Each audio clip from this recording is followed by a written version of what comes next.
Baik, assalamualaikum warahmatullahi wabarakatuh. Hamdan syukranillah wassalatu wassalamu ala rasulillah wa ala alihi wa sahbihi ajma'in. Baik, ananda solih-solihah, apa kabar semuanya nak? Ya, semoga selalu dalam lindungan Allah dan kita selalu diberikan kesehatan. Amin ya rabbal alamin. Baik, ananda solih-solihah, sebelum kita belajar, marilah sama-sama kita beristighfar 3 kali dan berselawat 1 kali. Istighfar dimulai. Astaghfirullahaladzim alladzi la ilaha illa huwal hayyul qayyum wa atubu ilaih. Astaghfirullahaladzim alladzi la ilaha illa huwal hayyul qayyum wa atubu ilaih. Astaghfirullahaladzim alladzi la ilaha illa huwal hayyul qayyum wa atubu ilaih. Dan mari kita berselawat. Allahumma sholli ala sayyidina Muhammad wa ala ali sayyidina Muhammad. Baik, semoga dengan kita beristighfar dan dengan berselawat Allah mudahkan apa yang kita belajar hari ini. Taib anak-anak soleh-solihah, hari ini kita kembali belajar pembelajaran tematik ya.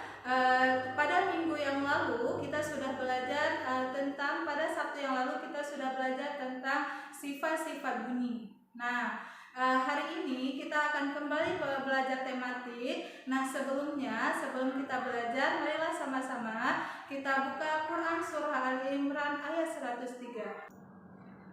A'udzu billahi minasy syaithanir rajim.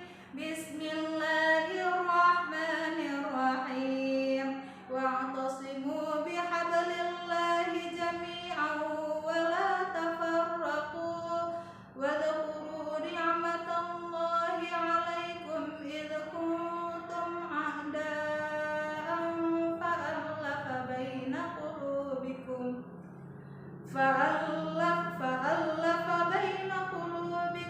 فأصبحتم بنعمته إخوانا وكنتم على شفا حفرة من النار فأنقذكم منها كذلك يبين الله لكم آياته لعلكم تهتدون. Sadaqallahul azim. Yang artinya, dan berpegang teguhlah kamu semuanya pada tali agama Allah, dan janganlah kamu bercerai-berai. Dan ingatlah nikmat Allah kepadamu ketika kamu dahulu masa jahiliyah bermusuhan. Lalu Allah mempersatukan hatimu sehingga dengan karunia-Nya kamu menjadi bersaudara. Sedangkan ketika itu kamu berada di tepi jurang neraka, lalu Allah menyelamatkan kamu dari sana. Demikianlah Allah menerangkan ayat-ayat-Nya kepadamu agar kamu mendapat petunjuk. Maha benar Allah atas segala firman-Nya. Nah, ananda soleh-solihah, isi kandungan dari surah Ali Imran ayat 103 ini menjelaskan bahwasanya kita dilarang oleh Allah untuk bercerai-berai, sebagaimana seperti kisah pada masa jahiliyah yang mana mereka pada saat itu saling bermusuhan satu sama lain ya. Nah, dan pada surah ini dan pada surah Ali Imran ayat 103 ini juga Allah menerangkan bahwasanya kita dilarang untuk mengeluarkan perkataan yang dapat menumbuhkan rasa permusuhan. Nah, ananda solih-solihah di rumah, bahwasanya sudah kita ketahui dari surah Ali Imran ayat 103 ini, Allah sangat benar-benar melarang kita untuk saling bercerai-berai atau saling bermusuhan. Nah, Allah sangat menyukai kita jika kita saling menjaga kerukunan kita, saling bersatu satu sama lain. Nah, ananda soleh-solihah di rumah, dari surah Ali Imran ayat 103, hari ini kita akan belajar tentang sikap persatuan dan kesatuan. Baik, ananda soleh-solihah, pembelajaran hari ini, Ustazah berharap Ananda mampu menemukan contoh nilai sikap atau nilai persatuan dan kesatuan dalam kehidupan sehari-hari. Kemudian Ustazah berharap Ananda mampu menemukan gagasan pokok dan gagasan pendukung dari teks yang akan Ustazah berikan. Taib Ananda solih-solihah, apa yang Ananda ketahui tentang persatuan dan kesatuan? Nah, makna dari persatuan dan kesatuan, walaupun kita terdiri dari berbagai bangsa, dari berbagai suku, berbagai daerah ya, kemudian dengan bahasa yang berbeda-beda, namun kita tetap dalam satu kesatuan, seperti istilah Bhinneka Tunggal Ika. Artinya apa nak? Ya, walaupun berbeda-beda kita tetap satu. Taib Ananda solih-solihah, apa tujuan dari persatuan dan kesatuan? Nah, tujuannya yang pertama, dengan kita bersatu, bahwasanya semua pekerjaan yang kita lakukan akan mudah kita kerjakan atau cepat selesai. Nah, yang kedua, dengan kita bersatu, maka silaturahmi kita akan semakin erat. Ananda solih-solihah, persatuan dan kesatuan bisa dimulai dari yang paling kecil, yaitu dari rumah, kemudian dari sekolah, kemudian dari lingkungan masyarakat. Taib Ananda solih-solihah, silakan perhatikan gambar yang Ustazah tunjukkan berikut ini ya. Jadi pada gambar ini ada sebuah keluarga yang saling bergotong royong dalam membersihkan rumah. Nah, ada ibu, ada ayah, kemudian ada kakak, kemudian ada adik ya. Nah, sikap yang terdapat pada gambar ini yaitu memiliki sikap persatuan dan kesatuan di rumah ya. Jadi pekerjaan di rumah itu bisa saling membantu. Nah, agar pekerjaannya cepat selesai. Ada yang membersihkan televisi dari debu-debu, kemudian ada ibu sedang menyapu dan adik beserta ayah yang sedang membersihkan meja dan kursi. Jadi, ketika kita saling bekerja sama, maka pekerjaan tersebut akan cepat selesai dan kita dapat menumbuhkan sikap silaturahmi kita antar sesama. Nah, ada gambar yang kedua, ada anak-anak yang sedang bermain permainan tradisional, yaitu permainan rampu alu ya.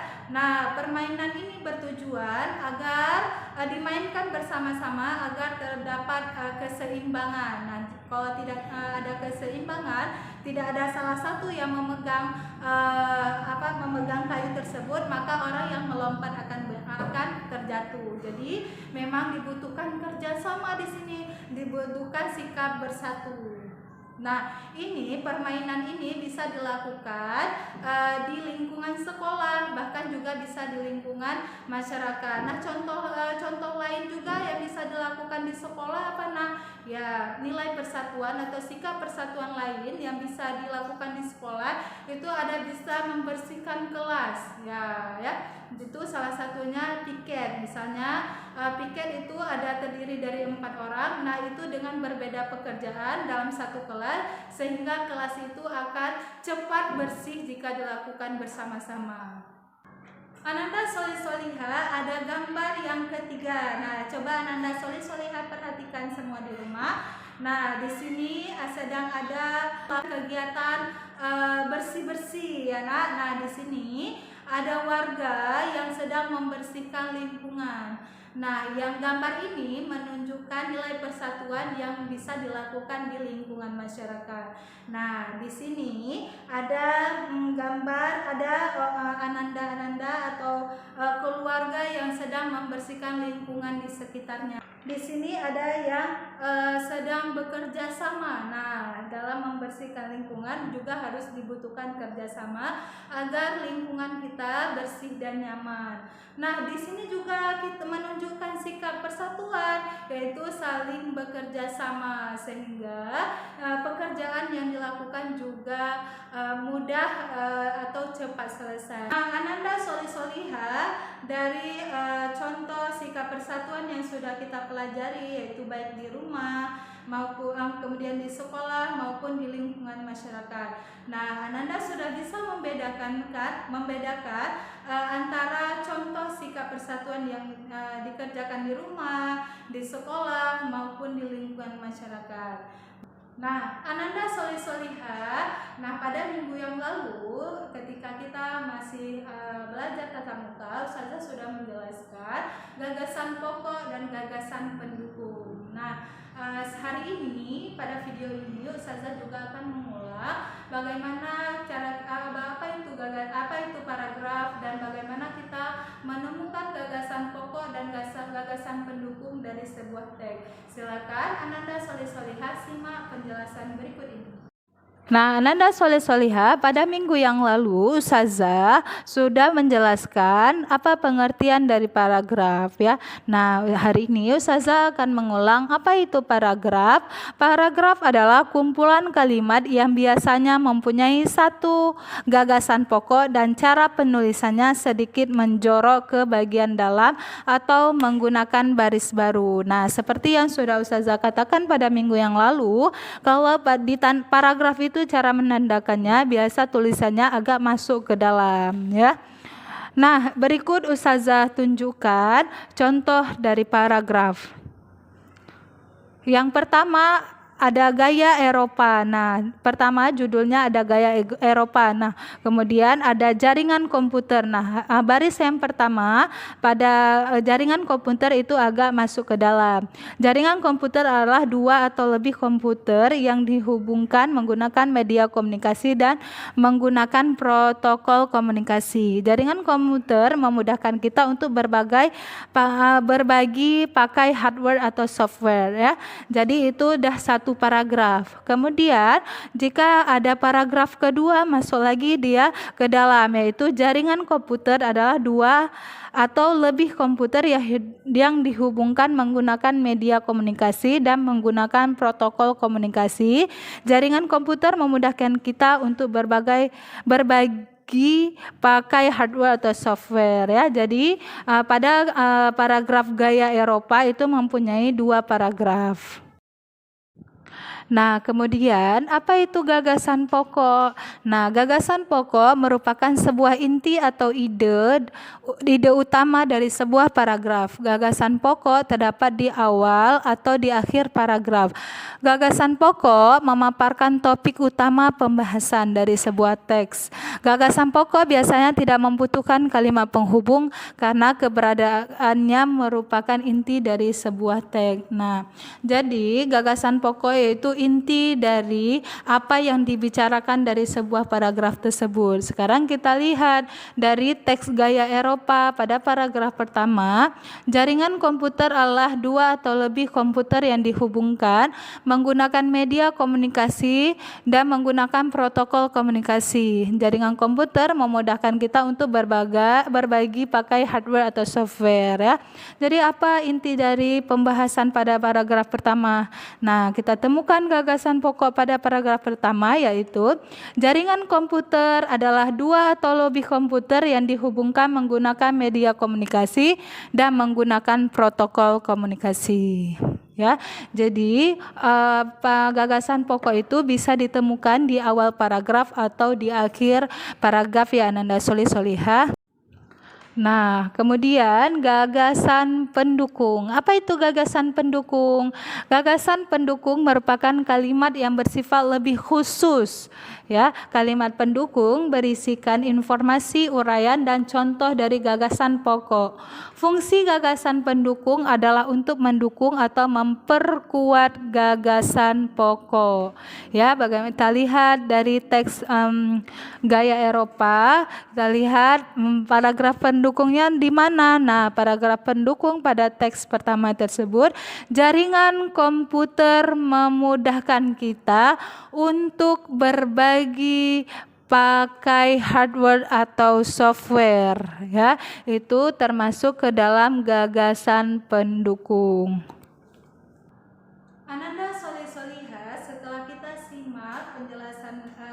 tadi, bahwasanya kita sudah tahu bagaimana cara menandakan itu paragraf, bagaimana kita mengambil gagasan pokok dari sebuah teks, kemudian bagaimana kita dapat mengambil gagasan pendukung dari sebuah teks tersebut. Nah, kita ulang sedikit apa ya inti dari paragraf, inti dari cara kita menandakan paragraf, yaitu biasanya sebuah paragraf itu tulisan atau tulisan pertama itu agak sedikit masuk ke dalam, ya. Kemudian kalau gagasan pendukung itu apa yang dibicarakan, ide dari satu paragraf tersebut, apa ide utama yang dibicarakan, itu termasuk ke dalam gagasan pokok. Nah, biasa gagasan pokok itu terdapat di awal atau di akhir sebuah paragraf.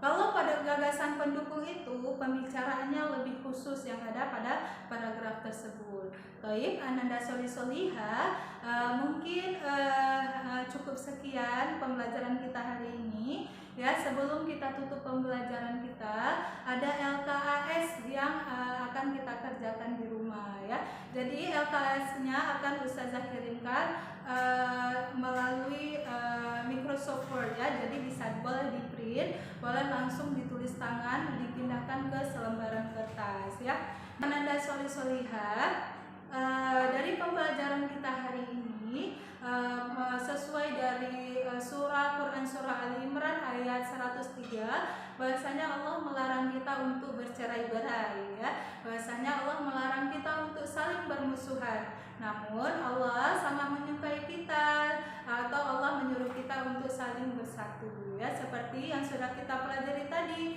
bahwasanya kita bisa bersatu dimanapun kita berada, ya. Baik di sekolah maupun di lingkungan masyarakat maupun di rumah dan sebagainya.